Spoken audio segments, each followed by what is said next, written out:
सियालकोट की कचहरी में दिन दिहाड़े होने वाले दहशतगर्दी के वाकयात ने कोहराम मचा दिया। डीपीओ ऑफिस भी करीब, डिप्टी कमिश्नर समेत सारे हसास दफातर भी आसपास, मगर सिक्योरिटी ना होने के बराबर। आखिर ऐसा क्यों है, जानिए इस वीडियो में।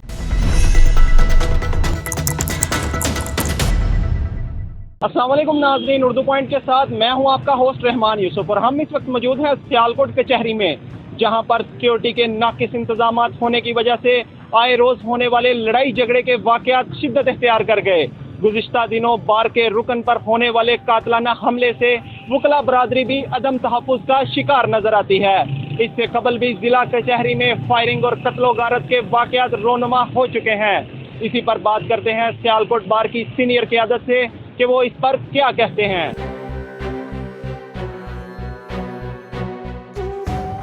बड़ा ही नाखुशगवार वाकया पेश आया है। इससे कबल भी सियालकोट में इस तरह के वाकयात पेश आते रहे हैं कचहरी में? जी बिल्कुल जी, जब से कचहरी में तो वाकयात बिल्कुल ऐसे पेश आते रहे। अगर आप सियालकोट की हिस्ट्री चेक करें तो आज से 2-3 साल पहले जो मोस्ट रिसेंट वाकया यहाँ पे सियालकोट कचहरी के हदूद में, यहाँ पे 2 बंदों का, एक बंदा मर्डर हो गया था, एक बंदा बैडली इंजर्ड हुआ था। सियालकोट के 2 गैंग हैं, एक कत्ता गैंग और दूसरा ईला गैंग।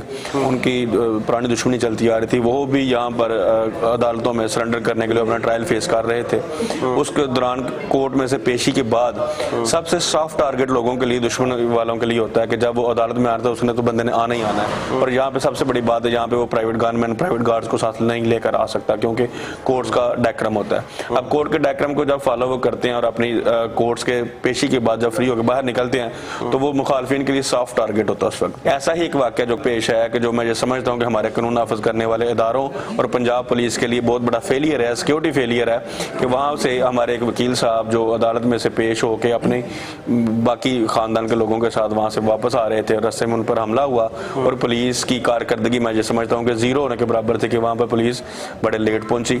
और लेट पहुँचने के बाद बजाय इसके कि अपने सिक्योरिटी फेलियर को एक्सेप्ट करते, उन्होंने ये सारे का सारा मलबा दोनों पार्टीज पर डालकर अपनी जान छुड़वाना उन्होंने बेहतर समझी। हमने वहाँ पर एप्लीकेशन भी दी। एप्लीकेशन के बावजूद SHO सिविल लाइन साहब की जो मदईयत में उन्होंने एक इस्तगासा दे दी और इस्तगासे में दोनों पार्टीज को उन्होंने मुलजमान डिक्लेयर कर दिया। हालांकि हम ये समझते हैं कि हमारे जो बार के मौजूद मेंबर हसन शाह साहब हैं वो उसमें अग्रीव्ड पार्टी हैं। उनके ऊपर कचहरी प्रेमिसेस में एक हमला होता है और बार के प्राइवेट लोग आके हमला करते हैं, जो कि बिल्कुल सिक्योरिटी देने वाले इदारे और जो कानून नाफिज करने वाले इदारे उनके लिए बहुत बड़ा फेलियर है। तो मुझे ये बताइएगा कि सियालकोट बार के गेट्स कितने हैं और इधर सिक्योरिटी के क्या इंतजाम करती है पुलिस की जानिब से, क्योंकि अब बार का कोई अपना भी इंतजाम है? जी देखें जी, सियालकोट बार के तो हमारे 7 से 8 गेट हैं ऑलमोस्ट, ठीक है, जो हर तमाम गलियों की तरफ खुलते हैं। जो हमारे एक DP ऑफिस के बिल्कुल सामने गेट है, जो हमारा मेन गेट है। एक ये हमारा ये बिल्कुल DC ऑफिस के सामने जो हमारा गेट है। टोटल अगर हम गेट गिने तो 8 के करीब हमारे सियालकोट बार के जो गेट हैं। लेकिन यहाँ पे सिक्योरिटी 0 के बराबर है। सियालकोट डिस्ट्रिक्ट बार के सदर इस वक्त हमारे साथ मौजूद हैं। उनसे हम जानेंगे कि सियालकोट सिक्योरिटी के हवाले से डिस्ट्रिक्ट बार के लिए क्या इकदाम किए गए हैं। यहाँ सिक्योरिटी के क्या मसाइल हैं, ये कोई ढकी छुपी बात नहीं है। डिस्ट्रिक्ट कोर्ट्स कचहरी एक ऐसी चीज़ है जो पूरे ज़िले का मरकज़ होती है। DPO का दफ्तर यहाँ, DC का दफ्तर यहाँ और सिविल कोर्ट्स यहाँ, डिस्ट्रिक्ट कोर्ट्स यहाँ। लेकिन इसके बावजूद ये एक ऐसा मकाम है जिस पे ना कोई सेफ सिटी का कैमरा है। अगर किसी प्रोग्राम की, किसी वाक़े की फुटेज देखनी पड़ जाए तो इंसान सोच में पड़ जाता है कि कैमरे किधर गए हैं। जो लगे हुए हैं कैमरे वो भी ख़राब हैं और ज़्यादातर जगह पे कैमरे लगे हुए नहीं हैं। और ये एक ऐसी बात है कि जो बंदा अदालत में जाता है ना, जिसको रिलीफ नहीं मिलती, वो दूसरी पार्टी को अपने अंदर ही दाल से निकल ही धमकियां देनी शुरू कर देता है कि ज़रा गेट से बाहर निकलो, मैं देखता हूं कि आपका क्या हाल करता हूं। और उसके बाद जो बेचारा साइल होता है वो देखता है कि इर्द गिर्द नामालूम और मशकूक अफराद खड़े हैं, लेकिन वो किसको आवाज़ दे, किसके सामने दुहाई दे, कोई चाराकार नहीं। दूर दूर तक ना कोई पुलिस वाला नज़र आता है, ना कोई SHO नज़र आता है। मालूम ही नहीं होता कि ये डिस्ट्रिक्ट कोर्ट जो है ये सियालकोट का मरकज़ है। और यहाँ पे अगर सिक्योरिटी की ये सूरत हाल है तो बाकी शहर का तो फिर अल्लाह ही हाफ़िज़ है ना। अच्छा, आपको लोग देख रहे हैं, आप डिस्ट्रिक्ट बार सियालकोट के प्लेटफॉर्म से इनको क्या मैसेज देना चाहते हैं और इनसे क्या मुतालबा करना चाहते हैं कि सियालकोट बार के लिए क्या होना चाहिए? बेसिक तो मैं समझता हूँ कि कम से कम चारों तरफ आधे आधे फरलांग में खसूसी ये गेट वॉक थ्रू गेट होने चाहिए। उधर वहाँ पे सख्त सिक्योरिटी की चेकिंग होनी चाहिए कि कोई गाड़ी जा रही है तो पार्किंग जब होती है तो पार्किंग एरिया पे चेक करें कि कोई बंदा अपने साथ असला तो नहीं लेके आया। उसके बाद जो पैदल जा रहे हैं उनको चेक करें। कोई बंदा ये जो आधी फरलांग का रकबा है जो मेन कचहरी है इसके अंदर किसी आदमी से अगर असला बरामद हो जाए तो उसके खिलाफ दहशतगर्दी के पर्चे दर्ज किए जाएं।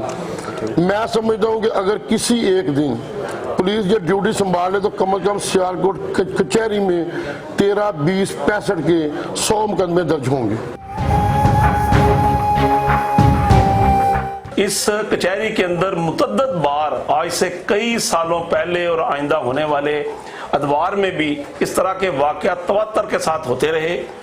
यहाँ मुखालिफ पार्टीज और इसके अलावा डाकू, डकैत, चोर और दहशतगर्द इस एरिया में आते रहे और जिला सियालकोट की इंतजामिया के मुंह पर जन्नाटेदार थप्पड़ मारकर बल्कि उनके मुंह पे कालक मलकर सिक्योरिटी के निज़ाम को फेल करके भाग जाने में कामयाब हुए।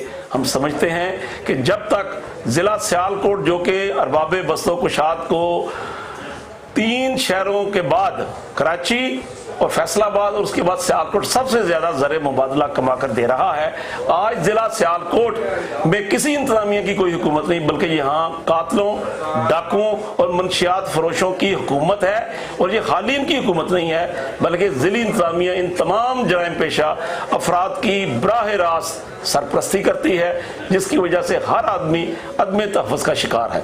जिला सियालकोट की हालत ज़ार पे रहम फरमाया जाए और इस कमाऊ पुत्र शहर को तहफ़्फ़ुज़ की वादी में लाने के लिए ईमानदार अफसरान का यहाँ तयन किया जाए।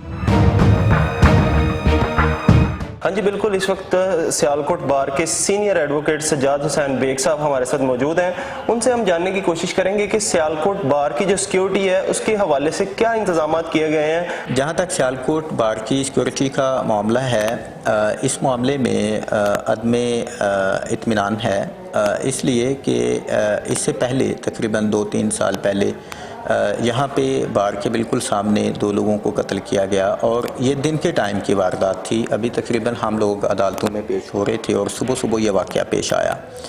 वो आसानी के साथ आए और आराम के साथ वहाँ से वो चले गए थे और किसी ने उनको पकड़ा नहीं है और काफ़ी फासला उन्होंने तय किया और वो डिसअपीयर हो गए। देखना ये था कि अगर यहाँ पे कोई ऐसा सिक्योरिटी सिस्टम होता तो कम से कम उनकी शिनाख्त हो जाती। हमारे पास कोई ऐसा सबूत मौजूद नहीं है, उस बंदे का कोई CCTV फुटेज मौजूद नहीं है कि जो ये बताती कि फ़ायर किसने किया, आदमी कौन था, कोई शिनाख्त इसकी हो जाती कि एक आदमी सुबह अदालत में पेश होने जा रहा है और उसको यही पता नहीं है कि पीछे से आने वाला बंदा जो है उसको क्या करने जा रहा है। ये जो सिक्योरिटी फोर्सेस हैं उनको चाहिए कि वो सफ़ेद पारचात में लोगों को भी वेपनाइज्ड करके यहाँ पे रखें ताकि कोई इस तरह का अगर वाक़या होता है तो रेड हैंडेड उसको पकड़ा जा सके। हमने आज तक यहाँ पे कोई रेड हैंडेड बंदा अरेस्ट होते नहीं देखा। आसानी के साथ लोग आते हैं, अपना काम डालते हैं और चले जाते हैं। SP इन्वेस्टिगेशन मलिक नवीद साहब इस वक्त हमारे साथ मौजूद हैं। उनसे हम जानने की कोशिश करेंगे कि सियालकोट कचहरी की जो सिक्योरिटी है उसके हवाले से पुलिस क्या इकदाम कर रही है। जहाँ तक कचहरी के प्रीमिसेस का ताल्लुक है जी, वहाँ पे सिक्योरिटी बिल्कुल लगती है और तमाम DSP हेडक्वार्टर, मुतलका SHO सबसे पहले अदालतें शुरू होने से पहले तमाम सिक्योरिटी इंतजाम का जायज़ा लेते हैं और वहाँ पे मुकम्मल तौर पर CCTV कैमराज हैं, वहाँ पे सिक्योरिटी है, वॉक थ्रू गेट्स हैं। इंसिडेंट जो है वो कचहरी प्रेमिसेस से, कोर्ट प्रेमिसेस से बाहर का है, जहाँ चूँकि जो भी रास्ता जो शारा आम गुजर के कोई बंदा कोर्ट के हाथे तक जाता है, उनकी अगर साहब का भी कोई वजह नाद है तो उनकी कोई मामूली तलक कलामी या आपस में एक दूसरे के साथ लड़ाई झगड़ा वो जो मुमकिन है, इसको आप रूल आउट नहीं कर सकते।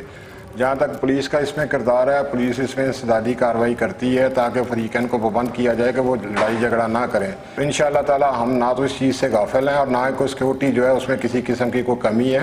ये बेसिकली ना तो कोर्ट्स के हाथे में हुई है, ये कचहरी के जो शारा आम है रोड के ऊपर ये इंसिडेंट हुआ है।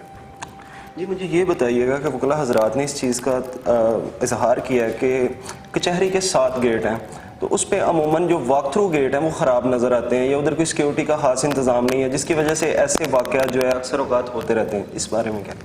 ये देखें, जहाँ तक तो ये वॉक थ्रू गेट्स का ताल्लुक है और ये जो सेशन कोर्ट की प्रेमिसेस में है, ये डिस्ट्रिक्ट गवर्नमेंट उनको प्रोवाइड करती है और उसकी मेंटेनेंस भी डिस्ट्रिक्ट गवर्नमेंट करती है। चूँकि इसमें जो इंसिडेंट है उसमें खुद एक वकील साहब का एक मामला है, उनकी को पीछे से 302 का मामला था जिसमें फ्री कैन में को आपस में ये चपकलिस जा रही थी और उस वजह से वो कल फ्री कैन पेश होने के लिए आए हैं और जब ये कचहरी से बाहर थे, रोड के ऊपर थे, तो उस वक्त इनका आपस में एक दूसरे के साथ झगड़ा हुआ है जिसकी पुलिस ने बिल्कुल कॉग्निजेंस ली है और पुलिस इसकी मेरिट पे तफ्तीश कर रही है। इसकी मुद्दई खुद पुलिस बनी है ताकि किसी एक फरीक को ये इम्पैक्ट ना जाए कि पुलिस ने जानबदारी का मुजाहरा किया है।